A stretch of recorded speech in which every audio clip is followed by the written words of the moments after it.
Hello विद्यार्थी मित्रांनो, मी Shah sir आपल्या सर्वांचं स्वागत करतो सायन्स बाय शहा सर या युट्यूब चॅनलवर.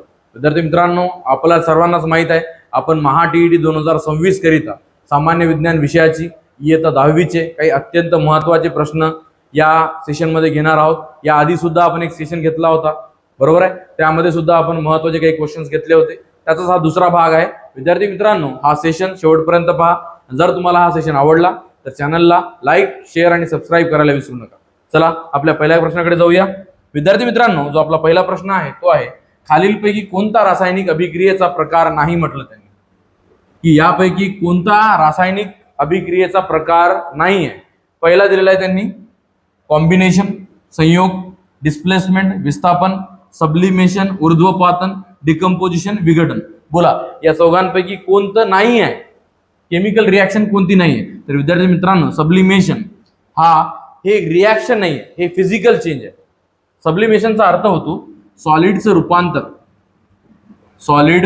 रूपांतर गॅसमध्ये होणं डायरेक्टली, यालाच काय म्हणतात, सब्लिमेशन, बरोबर. आणि सब्लिमेशन हा एक फिजिकल चेंज आहे. काय आहे? Physical change, not a chemical change. कळालं सर्वांना? चला पुढच्या प्रश्नाकडे जाऊया. आणि हे बाकीचे जे 3 प्रश्न, कॉम्बिनेशन, डिस्प्लेसमेंट आणि डिकम्पोजिशन, हे तिन्ही रिॲक्शनचे प्रकार आहेत. चला पुढच्या प्रश्नाकडे जाऊया. पुढचा प्रश्न आहे विद्यार्थी मित्रांनो, PbO plus C gives twice Pb plus CO2 ही अभिक्रिया कोणत्या प्रकारची आहे? 4 ऑप्शन दिलेत: combination, decomposition, redox reaction, double displacement. तुम्ही उत्तर सोडून पहा, तुम्हाला जमतं का? आणि उत्तर तुमचं जे आलं असेल ते तुमच्या मनात ठेवा. मी सांगतो समजावून, पहा, लक्ष द्या. पहिले जर या PbO कडे पहा. हा PbO रूपांतरित होत आहे Pb मध्ये. म्हणजे हा PbO याच्यामधला काय गमवत आहे? ऑक्सिजन गमावत आहे, तो सोडून देत आहे, बरोबर. आणि ऑक्सिजन कोणाला देऊन टाकणं म्हणजे त्याचं काय होत आहे? रिडक्शन होत आहे. काय होत आहे? रिडक्शन. याचं होत आहे रिडक्शन. मी तर RED लिहितो, रिडक्शन, RED, त्याच्यावरून रिडक्शन. आता या कार्बनला पहा, या कार्बनचं रूपांतर झालं विद्यार्थी मित्रांनो CO2 मध्ये. म्हणजे कार्बन जवळ पहिले ऑक्सिजन होता का? नाही, पण आता त्यानं ऑक्सिजन घेतला, म्हणजे त्याच्याजवळ ऑक्सिजन काय झाला? ऍड झाला. आणि कधी जर का ऑक्सिजन ऍड होत असेल, वाढत असेल ऑक्सिजन, म्हणजे इथं काय होत आहे? ऑक्सिडेशन होत आहे, बरोबर आहे. काय होत आहे? ऑक्सिडेशन. आणि ज्या रिॲक्शन मध्ये, ज्या अभिक्रियेमध्ये रिडक्शन आणि ऑक्सिडेशन सोबत होत असतील, सायमल्टेनियसली होत असेल, त्या रिॲक्शनला रेडॉक्स रिॲक्शन म्हटलं जातं. कळालं? रेडॉक्स रिॲक्शन आहे ही. कारण की या रिॲक्शन मध्ये काय काय होत आहे? बोला. रिडक्शन होत आहे आणि सोबत काय होत आहे? ऑक्सिडेशन होत आहे. हे दोन्ही प्रक्रिया सोबत होत आहे, म्हणून ही रिॲक्शन झाली कोणती? Redox reaction. रिडक्शन कशाला म्हणतात बरं? रिडक्शन म्हणतात ऑक्सिजन गमावणे, बरोबर, गमावणे, बरोबर. किंवा हायड्रोजन ऍड करणे, ऍडिशन ऑफ हायड्रोजन आणि रिमूव्हल ऑफ ऑक्सिजन. नंतर ऑक्सिडेशन म्हणजे काय? ऑक्सिजन ऍड करणे आणि हायड्रोजन रिमूव्ह करणे, काढून फेकणे, म्हणजे काय? ऑक्सिडेशन. कळालं सर्वांना? अतिशय महत्वाचं होतं, समजलं ना? चला पुढच्या प्रश्नाकडे जाऊया. विद्यार्थी मित्रांनो, पुढचा प्रश्न आहे आपला, खालीलपैकी कोणती अवक्षेपण अभिक्रिया आहे? अतिशय चांगला प्रश्न विचारला त्यांनी. अवक्षेपण अभिक्रिया कोणती आहे म्हणते? प्रेसिपिटेशन रिॲक्शन सांगा म्हणते. कोणती? या चौघांपैकी कोणती प्रेसिपिटेशन रिॲक्शन आहे? रिॲक्शन पहा. Zinc H2SO4 ZnSO4 H2. इथं काय होत आहे माहित आहे का तुम्हाला? मेटल आहे. झिंक म्हणजे काय? मेटल, धातू आहे. मेटलची रिॲक्शन होत आहे ऍसिड सोबत. H2SO4 म्हणजे काय? सल्फ्युरिक ऍसिड, सल्फ्युरिक आम्ल, त्याला आपण ऍसिड म्हणतो, बरोबर. या दोघांची अभिक्रिया झाल्यावर आपल्याला काय भेटते? क्षार, सॉल्ट भेटते. ठीक आहे. क्षाराला दुसरा सुद्धा शब्द आहे बरं मराठीमध्ये, त्याला सॉल्टला क्षार सुद्धा म्हणतात आणि दुसरा एक शब्द आहे मला आठवत नाहीये. आणि सोबत कोणतं काय म्हणतात? कोणता गॅस निर्माण होतो? Hydrogen gas. हे आपण आधी सुद्धा शिकलेलो आहोत. When metal react with acid there is a formation of salt and hydrogen gas, right. म्हणजे ही तर अवक्षेपण अभिक्रिया नाही आहे, बरोबर. दुसरं H2 + O2 twice H2O. इथं काय झालं? हायड्रोजन आणि ऑक्सिजन काय झाले? कंबाईन झाले, एकत्र आले आणि H2O. म्हणजे ही कोणत्या प्रकारची अभिक्रिया आहे? कॉम्बिनेशन. ही कोणती आहे? कॉम्बिनेशन, बरोबर आहे, संयोगी अभिक्रिया आहे. त्यानंतर BaCl2 Na2SO4 gives BaSO4 आणि twice NaCl. या रिॲक्शन वरून आपल्याला समजत असेल किंवा नसेल, मी तुम्हाला एक छोटीशी एक गोष्ट सांगतो. पहा इथं इथे एक ॲरो दिसतोय का असा? बरोबर आहे. जर ॲरो असा खालच्या दिशेने असेल त्याचा अर्थच होतो पीपीटी, प्रेसिपिटेट. काय होतो? प्रेसिपिटेट. म्हणजे या रिॲक्शन मध्ये बेरियम सल्फेटची प्रेसिपिटेट भेटत आहे आपल्याला. म्हणजे तो तळाला कुठेतरी जाऊन बसलेला असेल रिॲक्शन मध्ये. रिॲक्शन झाली आणि रिॲक्शन झाल्यानंतर काहीतरी सॉलिड पार्टिकल पुढे जाऊन बसले तळाला, त्यांनाच काय म्हणतो आपण? पीपीटी म्हणतो. म्हणून या प्रश्नाचं योग्य उत्तर येईल विद्यार्थी मित्रांनो पर्याय क्रमांक सी. हीच कोणती अभिक्रिया आहे? अवक्षेपण अभिक्रिया आहे, प्रेसिपिटेशन रिॲक्शन.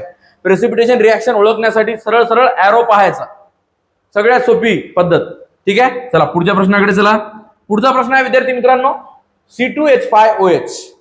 ठीक आहे, C2H5OH काय असते बरं? C2H5OH, C2H5OH म्हणजे इथेनॉल.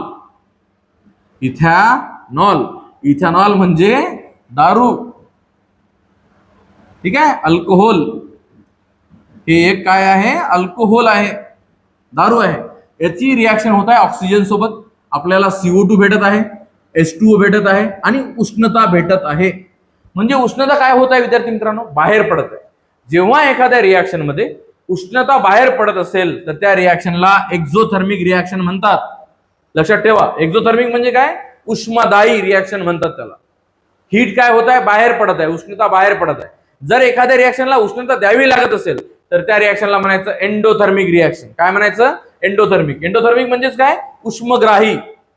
त्या रिॲक्शनला हीट द्यावी लागते. बरोबर, कळालं सर्वांना? ज्या रिॲक्शनला हीट द्यावी लागते त्याला म्हणायचं एंडोथर्मिक म्हणजे उष्मग्राही, आणि ज्या रिॲक्शन मधून हीट बाहेर पडते त्या रिॲक्शनला म्हणायचं एक्झोथर्मिक म्हणजे उष्मदायी. कळालं? अतिशय चांगला प्रश्न होता हा. चला, डिकम्पोजिशन आणि डिस्प्लेसमेंट समोर सांगणारच आहे मी. चला पुढच्या रिॲक्शनकडे जाऊया. विद्यार्थी मित्रांनो, जो पुढचा प्रश्न आहे, खालीलपैकी कोणती विघटन अभिक्रिया आहे? विघटन म्हणजे काय? विघटन म्हणजे डिकम्पोजिशन. डिकम्पोजिशन रिॲक्शन कोणती आहे म्हणते त्यांनी आपल्याला विचारलं. या चौघांपैकी डिकम्पोजिशन रिॲक्शन सांगा, विघटन अभिक्रिया सांगा. विघटनचं एक नाही का छोटी ट्रिक आहे पहा, सर्वांनी लक्षात ठेवा. विघटन ओळखायचं कसं? विघटन मध्ये नाही का इकडे तुम्हाला एक पार्टिकल दिसतो आणि याच्यापासून इकडे तुम्हाला 2 किंवा 3 असे पार्टिकल मिळतील. म्हणजे रिॲक्टंट कमी असतात आणि प्रोडक्ट जास्त असतात. कशामध्ये? विघटन अभिक्रियामध्ये. ओळखायचं असेल तर या साईडला तुम्हाला कमी दिसतील आणि या साईडला भरपूर दिसतील. प्रोडक्ट भरपूर, रिॲक्टंट कमी. तर ती रिॲक्शन 100% कोणती असू शकते? डिकम्पोजिशन रिॲक्शन असू शकते. इकडे पहा, इथं रिॲक्टंट जास्त आहे आणि प्रोडक्ट कमी आहे. बरोबर आहे, म्हणजे हे डिकम्पोजिशनच्या अपोजिट आहे. ती कोणती आहे? Combination reaction. त्यानंतर इथे पहा, twice KClO3 gives twice KCl आणि थ्राइस O2. म्हणजे बघा याच्यात बसते की नाही? म्हणजे हीच काय आहे? बोला, डिकम्पोजिशन रिॲक्शन आहे. आणि ही रिॲक्शन पुस्तकात सुद्धा देऊ नये. नंतर ही पहा, FeCuSO4, FeSO4 आणि Cu. यामध्ये काय होत आहे बरं? ही जी रिॲक्शन दिसते तिसऱ्या क्रमांकाची, यामध्ये Fe जो आहे तो Cu ला त्या जागेवरून काढून फेकतोय आणि त्याच्या जागेवर जाऊन बसतोय. याला म्हणतात विस्थापन अभिक्रिया. कोणती? विस्थापन. याला आपण इंग्लिशमध्ये काय म्हणतो? Displacement reaction. आणि नंतर खाली पहा, NaOH plus HCl gives NaCl plus H2O. ही तर सर्वांनाच माहित असली पाहिजे. तुम्हाला ह्याचं नाव आठवलं पाहिजे. या रिॲक्शनला म्हणतात उदासीनीकरण म्हणजे न्यूट्रलायझेशन रिॲक्शन. बरोबर, acid react with base, there is a formation of salt and water and this reaction is called neutralisation. म्हणजेच उदासीनीकरण या रिॲक्शनचं नाव आहे. कळालं सर्वांना? पर्याय क्रमांक बी हे या प्रश्नाचं योग्य उत्तर होतं विद्यार्थी मित्रांनो. चला पुढच्या प्रश्नाकडे जाऊया. AgNO3 plus NaCl gives AgCl plus NaNO3. आता इथे मला एक सांगा रे, इथे काय होता? NO3 सोबत कोण होतं पहिले? NO3 सोबत Ag होता. आता NO3 सोबत कोण आला? Na आला. बरोबर. बरं, दुसरी वेळ पहा, Cl सोबत पहिले कोण होता? Na. आता Cl सोबत कोण आला? Ag. म्हणजे काय रे? एक्सचेंज झाले की नाही? काय झाले? एक्सचेंज. इकडलं इकडं, इकडचं इकडं. बरोबर. असं जर का होत असेल तर 100% ही डबल डिस्प्लेसमेंट रिॲक्शन असते. डबल डिस्प्लेसमेंट म्हणजे दुहेरी विस्थापन अभिक्रिया. कोणती? दुहेरी विस्थापन. दुहेरी विस्थापन अभिक्रिया. कळालं सर्वांना? अतिशय महत्वाचं होता. काय झालं याच्यामध्ये? फक्त एक्सचेंज झाले रे. Na जागी Ag गेला आणि Ag जागी Na आला. बस, एलिमेंट जे होते ते एक्सचेंज झाले. असं जर का कुठं होत असेल तर ती 100% कोणती रिॲक्शन राहते? डबल डिस्प्लेसमेंट म्हणजेच दुहेरी विस्थापन अभिक्रिया असते. कळालं सर्वांना? चला पुढच्या प्रश्नाकडे. विद्यार्थी मित्रांनो, परत सांगत आहे, जर माझं हे सेशन आवडत असेल, उपयोगी वाटत असेल तर चॅनलला लाईक, शेअर आणि सबस्क्राईब करायला विसरू नका. पुढच्या प्रश्नाकडे पहा. अभिक्रियेचा प्रकार ओळखा. हा, ही रिॲक्शन कोणत्या प्रकाराची आहे ओळखा म्हणते. काय दिलं रिॲक्शन मध्ये? Twice H2O, twice H2O gives twice H2 plus O2. म्हणजे काय झालं बरं, मला एक सांगा. H2O काय झाला? H2O तुटला. H2O काय झाला? तुटला. त्याच्यापासून दोन वेगळे काय भेटले आपल्याला पदार्थ भेटले. एक H2 भेटला, दुसरा काय भेटला? O2 भेटला. मग अशा रिॲक्शनला काय म्हणसाल तुम्ही? कॉम्बिनेशन म्हणसाल का? कॉम्बिनेशन उलट असतं तर म्हटलं असतं आपण की H2 आणि O2 एकत्र आले आणि H2O बनवला तर म्हटलं असतं. बरोबर आहे. म्हणजे कॉम्बिनेशन तर 100% नाहीये. डिकम्पोजिशन आहे का बरं? बरं, याच्यामध्ये डिस्प्लेसमेंट दिसते का कोणी? डिस्प्लेसमेंट साठी इथं काही ना काही असायला पाहिजे होतं ना. म्हणजे हे डिस्प्लेसमेंट सुद्धा नाहीये. डबल डिस्प्लेसमेंट असू शकत नाही. डबल डिस्प्लेसमेंट साठी दोन रिॲक्टंट, दोन प्रोडक्ट कमीत कमी पाहिजे. बरोबर की नाही? दोन रिॲक्टंट म्हणजे इकडं या साईडला रिॲक्शनच्या या साईडला असणारे रिॲक्टंट दोन असले पाहिजे आणि प्रोडक्ट सुद्धा किती असले पाहिजे? दोन. म्हणजे तेव्हा तरी आपण म्हणू शकतो की डबल डिस्प्लेसमेंट रिॲक्शन आहे. इथे आहे का तसं? नाही. म्हणजे ही डबल डिस्प्लेसमेंट रिॲक्शन सुद्धा नाही. म्हणजे ही कोणती अभिक्रिया आहे? डिकम्पोजिशन, विघटन अभिक्रिया आहे. इथं H2O चं विघटन होत आहे हायड्रोजन आणि ऑक्सिजन मध्ये. सर्वांनी लक्षात ठेवायचं. पुढचा प्रश्न आहे विद्यार्थी मित्रांनो, खालीलपैकी कोणते संयोग अभिक्रियेचे उदाहरण आहे? अतिशय चांगला प्रश्न विचारला त्यांनी. संयोग अभिक्रिया म्हणजेच कॉम्बिनेशन रिॲक्शन कोणती आहे सांगा म्हणते.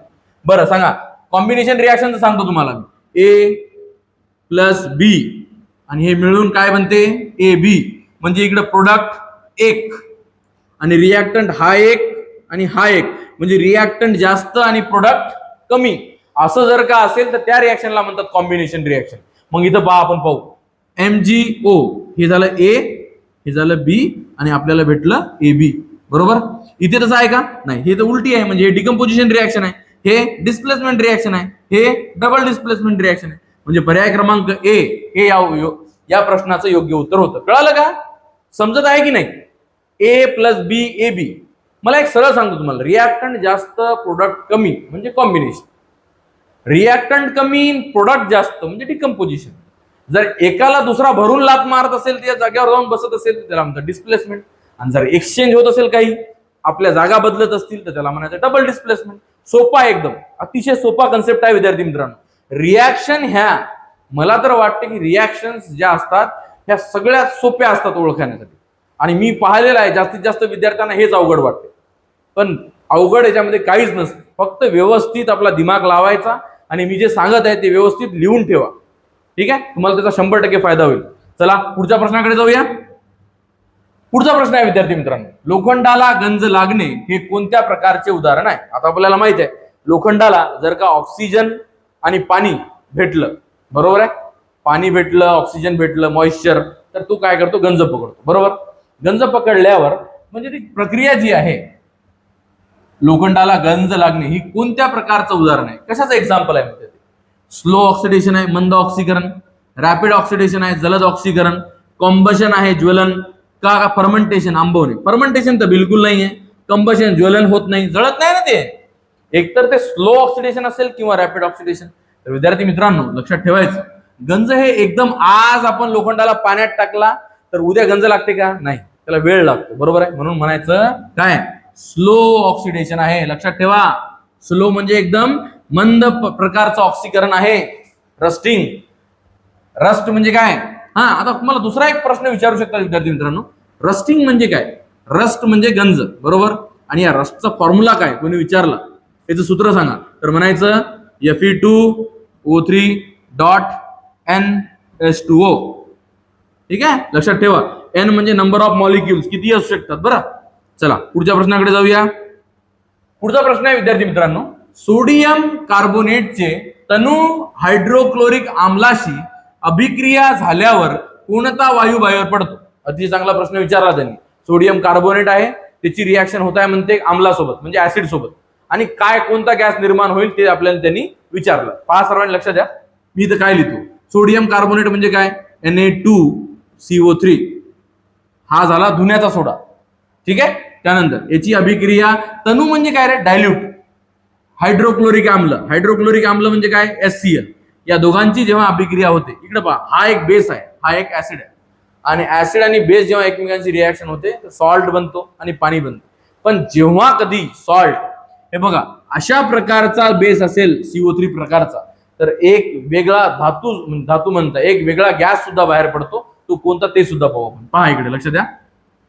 NaCl बनतो, बरोबर आहे. सोडियम क्लोराईड सोबत काय बनते, पाणी बनते आणि सोबत एक गॅस बाहेर पडतो, त्याचं नाव आहे CO2, कार्बन डायऑक्साईड. नेहमी लक्षात ठेवायचं, कार्बोनेट असेल कोणताही कार्बोनेट, कोणताही carbonate, calcium carbonate, magnesium carbonate, sodium hydrogen carbonate, baking soda घ्या, वॉशिंग सोडा घ्या, बरोबर आहे. जे कोणी कार्बोनेट असतील ना, ते जेव्हा कधी ऍसिड सोबत रिॲक्शन करतील, कार्बन डायऑक्साईड गॅस बाहेर सोडतील 100%. दुसरा गॅस बाहेर जाणारच नाही. कोणता गॅस बाहेर जाणार, कार्बन डायऑक्साईड. लक्षात ठेवायचं. या रिॲक्शनला बॅलन्स करू. इथं सोडियम किती होते, 2. मी इथं लावतो सोडियमच्या समोर 2, बरोबर आहे. सोडियम 2 करण्याच्या चक्करामध्ये मी Cl 2 केले, पण Cl इथे किती आहे, एकच आहे. म्हणजे मला याच्या समोर बी काय लावावं लागेल, 2. आता रिॲक्शन पहा, 2 सोडियम इकडे, 2 सोडियम इकडे, बरोबर. 2 Cl इथं, 2 Cl इथं. नंतर हायड्रोजन किती आहे इथं, इथं 2 हायड्रोजन, इथे सुद्धा 2 हायड्रोजन, बरोबर. ऑक्सिजन इथं 1 आणि इथं 2, बरोबर. इथं 1 आणि इथं 2, म्हणजे टोटल किती, 3. इथे पहा किती आहेत ऑक्सिजन, 3. कार्बन 1, इथेही कार्बन 1. म्हणजे ही रिॲक्शन काय झालेली आहे, बॅलन्स झालेली आहे. नेहमी लक्षात ठेवायचं, जेव्हा कधी कार्बोनेट ऍसिड सोबत रिॲक्शन दाखवतो, सॉल्ट बनतो, क्षार सोबत पाणी बनते आणि कोणता गॅस निर्माण होतो, हायड्रोजन. म्हणजे पर्याय क्रमांक C हे या प्रश्नाचं योग्य उत्तर असेल. कळत आहे सर्वांना. रिॲक्शन व्यवस्थित लिहत चला. काय लिहा इथं, कार्बोनेट, कार्बोनेट, कार्बोनेट, आणि याची रिॲक्शन कोणासोबत, आम्लासोबत, आम्ल, बरोबर. काय निर्माण होईल, क्षार, बरोबर, सोबत पाणी आणि सोबत CO2. हे लिहूनच ठेवा पक्क 100%. याच्याशिवाय दुसरं काही होणारच नाही. मग कार्बोनेट कोणता असू द्या ना, सोडियम कार्बोनेट असू द्या, मॅग्नेशियम कार्बोनेट असू द्या, कॅल्शियम कार्बोनेट असू द्या, बरोबर आहे. कोणतेही कार्बोनेट घ्या, आम्लासोबत रिॲक्शन झाली तर हे 3च बनणार आहे 100%. चला पुढचा प्रश्न पाहूया. पुढचा प्रश्न आहे विद्यार्थी मित्रांनो, ज्या अभिक्रियेत अधिक अभिक्रियाशील धातू कमी अभिक्रियाशील धातूला त्याच्या द्रवणातून विस्थापित करतो, तिला काय म्हणतात, त्याला काय म्हणतात, बरोबर. हे सर्वांनाच माहित आहे. जो अभिक्रियेमध्ये वर असतो तो काय करतो, खालच्या धातूंना त्यांच्या जागेवरून डिस्प्लेस करतो. डिस्प्लेस म्हणजे काढून फेकतो. त्या रिॲक्शनला काय म्हणतात, विस्थापन अभिक्रिया. काय म्हणतात, विस्थापन, डिस्प्लेसमेंट रिॲक्शन. ज्यामध्ये काय असतो, अधिक अभिक्रियाशील म्हणजे जास्त रिॲक्टिव्ह. कोणाला काढून फेकतो, बोला, त्याच्या द्रवणातून विस्थापित करतो. कुणाला करतो, कमी अभिक्रियाशील असणाऱ्याला. कमी अभिक्रियाशील असणाऱ्याला जास्त अभिक्रियाशील असणारा काय करतो, त्याच्या द्रवणातून काढून फेकतो. त्या रिॲक्शनला डिस्प्लेसमेंट रिॲक्शन असं म्हणतात. कळालं सर्वांना. चला याचं एक रिॲक्शन सांगू तुम्हाला. याची रिॲक्शन होती zinc plus CuSO4 copper sulphate, बरोबर आहे. कॉपर सल्फेटची रिॲक्शन होत आहे झिंक सोबत. काय भेटते आपल्याला, ZnSO4, zinc sulphate plus copper. कळालं. आता दुसरी अभिक्रिया मी सांगतो. इथं कॉपर घेतला मी आणि कॉपरची रिॲक्शन केली मी ZnSO4 सोबत. मला सांगा रिॲक्शन होईल का. तर ही रिॲक्शन होत नाही विद्यार्थी मित्रांनो. का होत नाही बरं ही रिॲक्शन, कारण इथे पहा, हा झिंक जो असतो ना, हा अभिक्रियाशील मध्ये वर असतो. तो या कॉपरला त्या जागेवरून काढून फेकू शकतो, बरोबर. पण कॉपर हा झिंकच्या कुठं आहे, खाली आहे. मग हा याला डिस्प्लेस करू शकत नाही. म्हणून ती रिॲक्टिव्हिटी सिरीज तुम्हाला माहित पाहिजे. रिॲक्टिव्हिटी सिरीज मध्ये झिंक हा वर आहे कॉपरच्या, आयरन सुद्धा वर आहे कोणाच्या, कॉपरच्या. कळालं. हे सर्वांनी ती रिॲक्टिव्हिटी सिरीज गुगलवर पाहा लागलं तर कुठून तरी बुक मधून काढून ठेवा आणि ती पाठ करा. त्यामुळे तुमचा 100% फायदा होईल. ठीक आहे. आणि त्यावर सुद्धा प्रश्न येऊ शकतात बरं. चला पुढच्या प्रश्नाकडे जाऊया. पुढचा प्रश्न आहे, आम्ल व आम्लारी यांच्यातील अभिक्रियेला काय म्हणतात. सर्वांनाच माहित असलं पाहिजे. काय म्हणतात, उदासीनीकरण म्हणतात, न्यूट्रलायझेशन. ठीक आहे. आता या रिॲक्शनला आपण पूर्ण पाहू. कोणाची रिॲक्शन म्हणते, आम्ल, लिहितो आम्ल. आणि याची रिॲक्शन कोणासोबत, आम्लारी सोबत, आम्लारी, बरोबर. काय निर्माण होतो, क्षार, आणि सोबत काय निर्माण होते, पाणी, बरोबर. याच रिॲक्शनला म्हणतात काय, neutralisation. when acid react with base there is a formation of salt and water. This reaction is called what, neutralization reaction. पुढचा प्रश्न आहे, पॅक केलेल्या चिप्सच्या पाकिटात रॅन्सिडिटी टाळण्यासाठी खालीलपैकी कोणती पद्धत वापरली जाते? रॅन्सिडिटी म्हणजे खवटपणा. ठीक आहे, रॅन्सिडिटी. रॅन्सिडिटी म्हणजे काय? खवटपणा. लक्षात ठेवा सर्वांनी. आता मी सांगतो तुम्हाला खवटपणा कशाला म्हणतात. जर आपल्या घरी उरलेलं तेल असेल, म्हणजे आईनं काय केलं, भजे काढले, सपोज भजे काढले, त्यानंतर ते तेल तसंच राहिलं, बरोबर. आई विसरून गेली, त्याला झाकून ठेवायचं होतं किंवा कोणत्या डब्यात ठेवायचं होतं, तसंच राहिलं. 2 दिवस चालल्या गेल्यानंतर त्या तेलाचा जो आहे काय होतं, त्या तेलाची स्मेल बदलते आणि त्या तेलाची टेस्ट सुद्धा बदलते. काय काय चव बदलते आणि त्याचा वास सुद्धा आपल्याला खराब यायला लागतो. याचा अर्थ ते तेल जे आहे ते खवट झालेलं आहे, रॅन्सिड झालेलं आहे. का होते बरं असं? कारण की त्या तेलाचं काय होते, ऑक्सिडेशन होते. काय होते? ऑक्सिडेशन. लक्षात ठेवायचं, रॅन्सिडिटी हे एका प्रकारचं काय आहे, ऑक्सिडेशन अभिक्रिया आहे, बरोबर. खवटपणा म्हणतात त्याला. आता जर आपल्याला खवटपणा दूर करायचा असेल, विद्यार्थी मित्रांनो, खवटपणा दूर करायचा असेल तर काय करतात, सरळ सरळ एअर टाईट बॉटलमध्ये किंवा बॉक्समध्ये, डब्यामध्ये पॅक करून ठेवा, त्यामुळे ते खराब होणार नाही, बरोबर. एक ऑइल किंवा फॅट, बरं, ऑइल आणि फॅट या दोघांचंच काय होते, रॅन्सिडिटी होते. दुसरं कोणाचं रॅन्सिडिटी होत नाही. रॅन्सिडिटी होते ऑइल आणि फॅट. आता इथे चिप्स म्हटलं त्यांनी, मग चिप्स मध्ये तर आलू राहते, पण ते आलू फ्राय केलेले राहतात ना तेलात, बरोबर आहे. मग ते तेल खराब होईल ना, त्या तेलाचा स्मेल खराब होईल, म्हणजे स्मेल येईल आपल्याला खराब, ती चव बदलेल. म्हणून त्याच्यामध्ये नायट्रोजन गॅस भरला जातो. कोणता गॅस? नायट्रोजन वायू भरला जातो. आणि नायट्रोजन वायू काय करतो बरं असं? नायट्रोजन वायू त्याच्यात जर का भरला आपण त्या चिप्सच्या पॅकेटमध्ये, तर तो ऑक्सिजन सोबत त्या ऑइलची रिॲक्शन होऊ देत नाही, बरोबर आहे. तो इनर्ट असतो, तो काय करतो, आजूबाजूला ऑक्सिजनला येऊ देत नाही. आणि ऑक्सिजन आला नाही तर खवटपणा निर्माण होणार नाही. कळालं सर्वांना? अतिशय महत्वाचा प्रश्न होता. कशावर होता हा? रॅन्सिडिटीवर. ठीक आहे, रॅन्सिडिटी आपण काय करू शकतो, कमी करू शकतो. कशामुळं? नायट्रोजन वायू भरून कशात? चिप्सच्या पाकिटात. ठीक आहे, चला पुढचा प्रश्न. विद्यार्थी मित्रांनो, समजलं तुम्हाला? हा जो आतापर्यंत जे काही आपण प्रश्न घेतलेत ते आपण सायन्स 1, 10वीचा सायन्स 1 विज्ञान भाग 1 त्यामधला 3रा धडा केमिकल रिॲक्शन अँड इक्वेशन त्याच्यामधून घेतलेले आहेत. आता आपण इथून जे प्रश्न पाहणार आहोत हे सायन्स 2च्या पहिल्या धड्याचे पाहणार आहोत, विज्ञान भाग 2चा पहिला धडा. पहा, सर्वांनी काय करत चला, जर तुम्हाला माहित असेल तर तुम्हीच उत्तर सोडवत चला आणि नंतर चेक करत चला की आपण जे सोडवत आहोत ते बरोबर आहे की नाही. आलं तर खूपच चांगलं आहे, बरोबर. चला लक्ष द्या. हु प्रपोज द म्युटेशन थेअरी म्हणजे काय? उत्परिवर्तन सिद्धांत कोणी मांडला?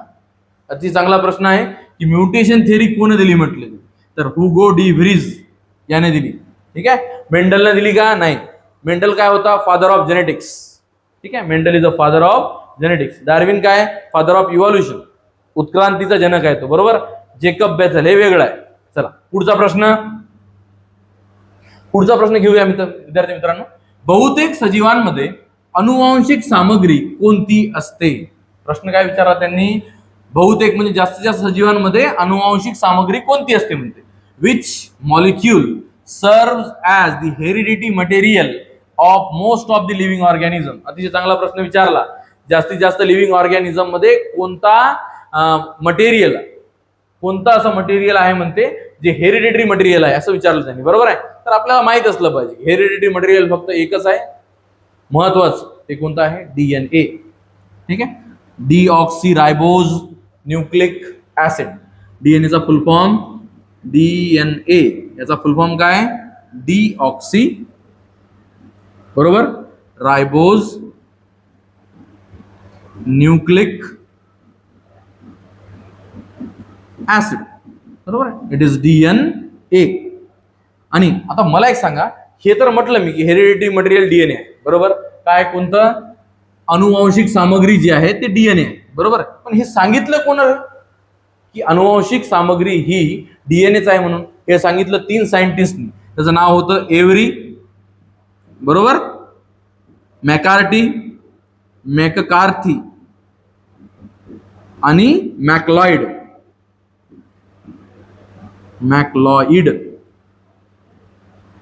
या तिघांनी 1944 साली सांगितलं की DNA हाच जेनेटिक मटेरियल आहे. DNA is the genetic material. जास्तीत जास्त ऑर्गॅनिझम मध्ये जो जेनेटिक मटेरियल असतो तो DNAच असतो. हे कोणी सांगितलं होतं? एव्हरी मॅककार्थी आणि मॅकलॉइड यांनी 1944 सांगितलं होतं. कळलं? चला, त्यांनी जो एक्सपेरिमेंट केला होता त्या एक्सपेरिमेंटचं नाव काय? जर ते माहीत करायचं असेल तर 11वी 12वीची पुस्तकं वाचावी लागतात. बरोबर आहे? त्यांनी बॅक्टेरियोफेज वापरला होता. बॅक्टेरियोफेज बॅक्टेरियामध्ये टाकला होता. हे पूर्ण एक एक्सपेरिमेंट देऊन आहे. चला पुढचा प्रश्न पाहूया. पुढचा प्रश्न आहे विद्यार्थी मित्रांनो, सरपटणारे प्राणी व सस्तन प्राणी यांच्यातील जिवंत दुवा खालीलपैकी कोणता आहे? अतिशय चांगला प्रश्न विचारला. कनेक्टिंग लिंक वर आहे. बरोबर? दुवा विचारला ना, कनेक्टिंग लिंक कोणाकोणामधलं? सरपटणारे प्राणी आणि सस्तन प्राणी. म्हणजे काय? सरपटणारे प्राणी म्हणजे रेप्टाईल. बरोबर? रेप्टाईल. आणि कोण? सस्तन प्राणी म्हणजे मॅमल्स. आता या दोघांमधला दुवा या चारपैकी कोण आहे? तर या चारपैकी बदकाची चोच असलेला प्लॅटिपस, उडणारी खार, पँगोलिन, फुफ्फुसी मासा. विद्यार्थी मित्रांनो, पर्याय क्रमांक 1 बदकाची चोच असलेला प्लॅटिपस हे कनेक्टिंग लिंक आहे रेप्टाइल्स आणि मॅमल्स मध्ये. विद्यार्थी मित्रांनो, काऊन बरं ते कनेक्टिंग लिंक आहे? कारण की तो रेप्टाइल सारखे अंडे देतो. काय करतो? अंडे देतो. कुणासारखे? रेप्टाइल सारखे. कारण की मॅमल्स अंडे देत नाही. आणि त्याला मेमरी ग्लँड असते. मेमरी ग्लँड म्हणजे स्तन असतं. ठीक आहे? स्तनधारी असतो. आता मला सांगा, जर रेप्टाइल असेल तर त्याला मेमरी ग्लँड नसली पाहिजे. बरोबर? आणि जर का मॅमल असेल तर त्याला तो अंडे दिला नाही पाहिजे ना. पण हे दोन्ही कॅरेक्टर त्याच्यामध्ये आहे, म्हणूनच तो काय आहे? कनेक्टिंग लिंक आहे. कनेक्टिंग लिंक म्हणजे काय? की दोन वेगवेगळ्या ग्रुपला जोडणारा असा एखादा प्राणी, जसं की आर्चिओप्टेरिक्स. आर्चिओप्टेरिक्स हा हे कनेक्टिंग लिंक आहे एव्स आणि रेप्टाइल्स. तो असा पक्षी होता ज्याला शेपूट होते. म्हणजे मला सांगा, पक्ष्यांना कधी शेपूट राहते का? बरं नाही. पण तो आर्चिओप्टेरिक असा होता की त्याला काय होती? शेपूट होती, लांब लचक. कळलं? चला पुढचा प्रश्न. विद्यार्थी मित्रांनो, परत सांगत आहे की जर तुम्हाला हे सेशन आवडत असेल, उपयोगी वाटत असेल तर चॅनलला लाईक, शेअर आणि सबस्क्राईब करायला विसरू नका. पुढचा प्रश्न, डीएनए मधील कोणत्या नायट्रोजन युक्त क्षाराऐवजी mRNA मध्ये युरॅसिल असते? अतिशय चांगला प्रश्न विचारला त्यांनी की डीएनए मध्ये काय असते, त्याच्या जागी आरएनए मध्ये काय येतो? युरॅसिल येतो, असं त्यांनी विचारलं आपल्याला. पहिली गोष्ट आपण डीएनए ला पहिले व्यवस्थित समजून घेऊ. डीएनए मध्ये नायट्रोजन बेसेस असतात. काय असतात? नायट्रोजन बेसेस असतात. Nitrogen base. ठीक आहे? किती असतात? 4 असतात. किती असतात? 4. एक असतो ॲडेनाइन म्हणजे ए, नंतर असतो ग्वानाइन म्हणजे जी, नंतर असतो थायमाइन म्हणजे टी आणि सायटोसिन म्हणजे सी. पण याच्या ऐवजी जर का मी mRNAचं पाहिलं, mRNA म्हणण्याच्या ऐवजी आरएनएच म्हणू ना आपण. आरएनए बद्दल जर का विचार केला तर आरएनए मध्ये किती नायट्रोजन बेस असतात? तर म्हणायचं 4. किती असतात? 4 असतात. ते 4 कोणते? आता 4 आहेत ते कोणते कोणते? ए असतो का? हो, ए असतो. जी असतो का? हो, जी असतो. पण टी नसतो रे. या टीच्या जागी त्यांच्या जवळ काय असतो? यू म्हणजे युरॅसिल. आणि सी असतो. कळलं सर्वांना? म्हणजे आपण म्हणू शकतो कोणाच्या जागी? थायमिन. थायमिनच्या जागी कोण असतो? mRNA मध्ये युरॅसिल असतो. विद्यार्थी मित्रांनो, परत एक महत्वाची गोष्ट सांगतो तुम्हाला. डीएनए मध्ये प्युरिन आणि पायरिमिडिन यांचा रेशो 1:1 असतो. बरं, हे प्रश्न टीडी ला आलेला आहे. आता प्युरिन म्हणजे काय? प्युरिन आणि पायरिमिडिन. ठीक आहे? प्युरिन आणि पायरिमिडिन यांचा रेशो 1:1 असतो. लक्षात ठेवा. का बरं असं म्हटलं त्यांनी? प्युरिन कोणकोणते आहेत? प्युरिन असतो ए आणि जी, आणि पायरिमिडिन असते टी आणि सी. टी आणि सी दोघंही काय आहेत? पायरिमिडिन आहेत. ए आणि जी, ॲडेनाइन आणि ग्वानिन, हे काय आहेत? प्युरिन्स आहेत. आणि यांचा रेशो नेहमी 1:1 असतो. अजून महत्वाची गोष्ट, हा जो ए असतो का, हा बॉन्ड नेहमी बनवतो कोणासोबत? टी सोबत. तो सुद्धा डबल हायड्रोजन बॉन्ड नाही. नंतर जो ग्वानिन असतो का, ग्वानिन, तो बॉन्ड नेहमी बनवतो कोणासोबत? सायटोसिन सोबत. ग्वानिन कधी ॲडेनाइन सोबत बॉन्ड बनवणार नाही. ग्वानिन थायमिन सोबत बॉन्ड बनवणार नाही. ग्वानिन बॉन्ड बनवेल तर कोणासोबत? सायटोसिन सोबत. आणि ॲडेनाइन बॉन्ड बनवेल तर थायमिन सोबत. थायमिनला बॉन्ड बनवायचा असेल तर ॲडेनाइन सोबत. आणि त्यांच्यामध्ये नेहमी बॉन्ड कोणता राहील? डबल. आणि जी आणि सी मध्ये बॉन्ड कोणता राहील? ट्रिपल. हे विसरायचं नाही बरं. अतिशय महत्वाची इन्फॉर्मेशन आहे. चला पुढचा प्रश्न पाहूया. समजला हा पूर्ण कन्सेप्ट? चला पुढच्या प्रश्नाकडे. पुढचा प्रश्न आहे विद्यार्थी मित्रांनो, डीएनएचं रूपांतर आरएनए मध्ये आणि आरएनएचं रूपांतर प्रोटीन मध्ये हा प्रवाह कोणत्या नावाने ओळखला जातो? सगळ्यांनाच माहित असलं पाहिजे. याला म्हणतात सेंट्रल डोग्मा. काय म्हणतात? Central dogma. आता काही महत्वाचे कन्सेप्ट सांगतो तुम्हाला, लक्ष द्या. मी काय सांगत आहे त्याला लक्ष द्या. डीएनएचं रूपांतर डीएनए मध्ये होणं, डीएनए पासून काय बनणं? डीएनए बनणं. नंतर दुसरं, डीएनए पासून काय निर्माण होणं? एमआरएनए, एमआरएनए निर्माण होणं. नंतर एमआरएनए पासून काय निर्माण होणं? प्रोटीन निर्माण होणं. अशा 3 अभिक्रिया आहेत. बरं, एक चौथी अभिक्रिया आहे, ती पण सांगतो तुम्हाला. पहा, डीएनए पासून डीएनए बनणं याला आपण रेप्लिकेशन म्हणतो. काय म्हणतो? रेप्लिकेशन. नंतर डीएनए पासून एमआरएनए बनणं याला आपण ट्रान्सक्रिप्शन म्हणतो. ट्रान्सक्रिप्शन. आणि कशापासून? एमआरएनए पासून प्रोटीन बनणं याला आपण ट्रान्सलेशन म्हणतो. ट्रान्सलेशन. आता पहा, ट्रान्सलेशनचा अर्थ मराठीमध्ये होतो भाषांतर. ठीक आहे, काय होतो? भाषांतर. रेप्लिकेशनचा अर्थ होतो प्रतिकृतीकरण. प्रतिकृतीकरण. ठीक आहे, हे याचं नाव. आता ट्रान्सक्रिप्शनचं नाव काय आहे बरं? ट्रान्सक्रिप्शनचं नाव असते प्रतिलेखन. प्रतिलेखन हे कोणाचं नाव आहे? ट्रान्सक्रिप्शनचं. कळालं? आता एक महत्वाची कन्सेप्ट राहिला, तो म्हणजे ट्रान्सलोकेशन.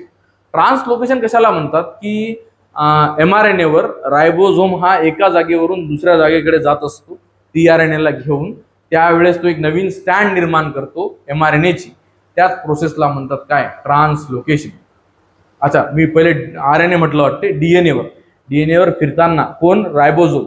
रायबोझोमला अटॅच काय असतो? टीआरएनए. जेव्हा तो फिरतो सोबत एक निर्माण करतो, काय? एक साखळी निर्माण करतो. ठीक आहे, त्या साखळीमध्ये वेगवेगळे अमिनो ऍसिड एकमेकांना जोडलेले असतात. त्याच प्रक्रियेला ट्रान्सलोकेशन म्हणतात आणि मराठीत त्याला स्थानांतरण म्हणतात. ठीक आहे, आपल्या बॉडीमध्ये रायबोझोम राहतो कोणता? एटीएस. आणि त्याचे 2 पार्ट राहतात. मोठा पार्ट त्याला आपण म्हणतो 60S आणि जो छोटा असतो त्याला आपण म्हणतो 40S. ठीक आहे, हे कन्सेप्ट डिटेलमध्ये आहेत विद्यार्थी मित्रांनो. जेव्हा तुम्ही 11वी-12वीला शिकसाल तेव्हा कळेल तुम्हाला. आता 11वी-12वी तुमची झालेली असेल बरं. हा, तर हे जे विद्यार्थी तुम्ही टीईटीचा अभ्यास करत असाल, तुम्ही काय करा, 11वी-12वीची जर तुमच्याजवळ वेळ असेल तर तेही पुस्तकं वाचत चला, तुमचा फायदा होईल आणि तुम्हाला दुसऱ्याही एक्झाम तुम्ही देऊ शकाल. चला पुढच्या प्रश्नाकडे जाऊया. पुढचा प्रश्न आहे, मानवामधील अक्कलदाढ ही कोणत्या प्रकारच्या अवयवाचे उदाहरण आहे? अक्कलदाढ, विजडम टीथ, हे आहे वेस्टिजियल ऑर्गन. बरोबर, बिनकामी, कामच नाही. एकतर अंडर डेव्हलप, व्यवस्थित डेव्हलप न झालेलं, डिजनरेटेड म्हणजे होतं पण गायब झालं, किंवा युजलेस म्हणजे त्याचं कामच नाही, अशा ऑर्गनला म्हणतात वेस्टिजियल ऑर्गन. मराठी मीडियममध्ये त्याला म्हणतात अवशेषी अवयव. आणि अवशेषी अवयव आपल्या बॉडीमध्ये कोणकोणते आहेत? अपेंडिक्स. अपेंडिक्स आपल्या बॉडीमध्ये काही काम करत नाही, पण तो जनावरांच्या पोटामध्ये सेल्युलोज पचवण्याचं काम तो करतो. म्हणजे आपल्या पोटात तो कसा आहे? वेस्टिजियल, पण तो त्यांच्या बॉडीमध्ये वेस्टिजियल नाही. नंतर हे जे आपले पिन्ना आहेत, इयर पिन्ना, यांचे जे मसल्स असतात मागचे, ते सुद्धा आपल्याला कान हलवायची गरज नाहीये. कळालं? हा, त्यानंतर विजडम टीथ 3. नंतर जो आपल्या कमरेचा एक शेवटचं जे आपलं वर्टिब्री असते, पाठीचा मणका शेवटचा खालचा, कॉकिक्स म्हणतो त्याला, तो सुद्धा वेस्टिजियल आहे. असं म्हटलं जातं, तिथं शेपूट होती. बरोबर. चला पुढचा प्रश्न पहा. तर हे सर्व काय होते? Vestigial organ. पुढच्या प्रश्नाकडे जाऊया विद्यार्थी मित्रांनो. पुढचा प्रश्न आहे, विलार्ड लिब्बी यांनी कार्बनी वयमापन पद्धत कोणत्या वर्षी विकसित केली? अतिशय चांगला प्रश्न आहे. विलार्ड लिब्बी यांनी कार्बन डेटिंग नावाची पद्धत शोधली होती. बरोबर आहे, पण कोणत्या वर्षी? तर त्यांनी शोधली होती 1954 साली. कळलं? तेव्हा तुम्हाला ही प्रोसेस सांगतो. विलार्ड लिब्बी जे आहेत त्यांना 1960 साली काय मिळालं? नोबेल मिळालं. काय मिळालं? Nobel prize. कधी मिळालं बरं त्यांना? 1960 साली. आणि त्यांनी कार्बन डेटिंगचा शोध कधी लावला होता? 1954 साली. लक्षात ठेवायचं. त्यानंतर या कार्बन डेटिंग मुळे कार्बन काय लिहून आहे? वयमापन पद्धत. वयमापन पद्धतीमध्ये वयमापन पद्धत जी आहे याच्यामध्ये कोणता आयसोटोप वापरला जातो? C14. आणि हा C14 कसा असतो? Radio active. कसा असतो? Radio active. आणि दुसरा याच्यामध्ये कोणता असतो? C12. C12 हा कसा असतो? नॉन रेडिओ ऍक्टिव्ह, म्हणजे हा स्टेबल असतो. नॉन रेडिओ ऍक्टिव्ह किरणोत्सारी, हा किरणोत्सारी असतो, हा नॉन किरणोत्सारी असतो. आणि या दोघांचा रेशो काढला जातो. काय काढला जातो? रेशो. म्हणजे आपण त्या वस्तूचं वय काढू शकतो. कार्बन डेटिंग पद्धत जी आहे त्याच्यामध्ये दोन आयसोटोप वापरतात, C14 आणि C12, आणि नंतर त्यांचा रेशो काढतात. कारण की आपण जोपर्यंत जिवंत आहोत तोपर्यंत आपण खात राहतो, बरोबर आहे. खातो तर आपल्या बॉडीमध्ये C12 जातो, पण जसे आपण मेलो तर C12 आपल्या बॉडीमध्ये जाणं काय होऊन जाते? बंद होऊन जाते. मग उरलं काय आपल्या बॉडीमध्ये? C14. मग हळूहळू हळूहळू जे आहे त्या दोघांचा रेशो काढला जातो, C12चा आणि C14चा. त्यांचा जो रेशो येईल तेच त्यानुसार काय काढलं जातं? वय काढलं जातं, की ही वस्तू किती जुनी आहे हे आपल्याला त्याच्यावरून कळतं. आणि ही पद्धत कोणी शोधली होती? Willard Libby. कधी शोधली होती? 1954 साली. म्हणून त्याला कोणतं प्राइज मिळालं होतं? Nobel prize. कधी मिळालं होतं? 1960 साली. कळालं? अतिशय महत्वाचा कन्सेप्ट होता. पुढचा प्रश्न आहे विद्यार्थी मित्रांनो, लंग फिश हा जोडणारा दुवा कोणत्या दोन गटांमध्ये मानला जातो? बोला, लंग फिश कोणाकोणामधला दुवा आहे बरं? कनेक्टिंग लिंक आहे. मत्स्य आणि उभयचर. यस, मत्स्य आणि उभयचर. म्हणजे काय? फिश आणि काय? उभयचर म्हणजे ऍम्फिबियन. ऍम्फिबियन या दोघांसारखा तो असतो. कोण? Lung fish. मग आता दोघांमधलं काय कॅरेक्टर दाखवतो बरं? कशामुळे तो कनेक्टिंग लिंक आहे? तर एक, फिश सारखा काय कॅरेक्टर दिसतो? तो पाण्यात राहतो. पाण्यात राहतो, कारण की पाण्यात काय राहते? फिशच राहते ना, बरोबर आहे. आणि ऍम्फिबियन सारखं काय कॅरेक्टर दाखवतो? की त्याला नाही का फुफ्फुस असतात. फुफ्फुसे. कळलं? फुफ्फुसे असतात. आता मला सांगा, एखादी जर का माशी असते, मासा असतात, तर माशाला काय असतात? गिल्स असतात, बरोबर आहे. फुफ्फुस नसतात. पण हा असा मासा आहे ज्याला काय आहे? फुफ्फुस आहे. आणि फुफ्फुस हे कॅरेक्टर कोणाचं आहे? ऍम्फिबियन्स. आपल्याला सुद्धा फुफ्फुस आहेत, आपल्याला गिल्स आहेत का? नाही. कळालं सर्वांना? अतिशय महत्वाचा प्रश्न होता. असे प्रश्न तुम्हाला या एक्झाम मध्ये दिसतील बरं, 100%.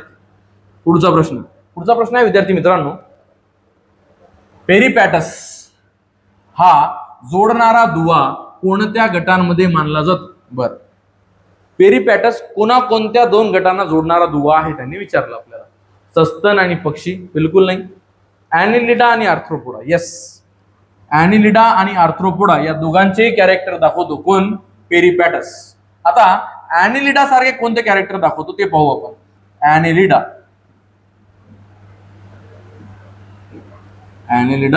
आणि व अजून कोण आहे? आर्थ्रोपोडा.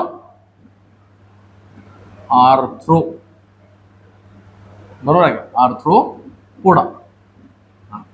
आता या दोघांमध्ये आता बघा, तो ऍनिलिडा सारखे कोणते कोणते कॅरेक्टर दाखवतो? एक, त्याची बॉडी जी राहते ती सेगमेंटेड राहते. त्याच्या बॉडीवर अशा हे राहतात, रेषा. ठीक आहे, सेगमेंटेड बॉडी. त्याची बॉडी जी राहते सेगमेंटेड राहते.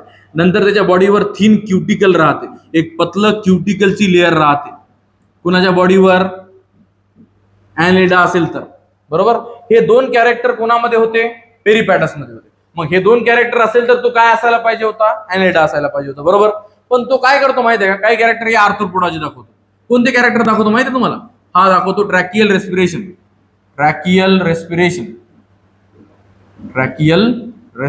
दाखवतो. आणि दुसरं कॅरेक्टर दाखवतो ओपन सर्क्युलेटरी सिस्टीम.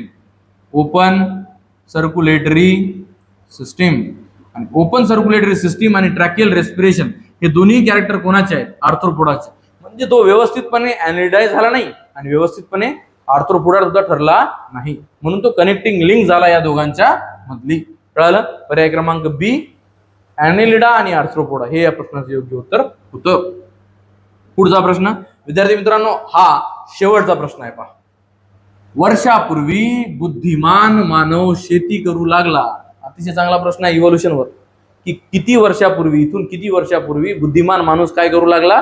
शेती करू लागला, म्हणून त्यांनी विचारलं. बोला, किती वर्षापूर्वी? आय थिंक सो 5000 वर्षापूर्वी काय करू लागला? बुद्धिमान मानव शेती करू लागला, बरोबर आहे. 200 वर्षापूर्वी काय झालं? इंडस्ट्रिलायझेशन,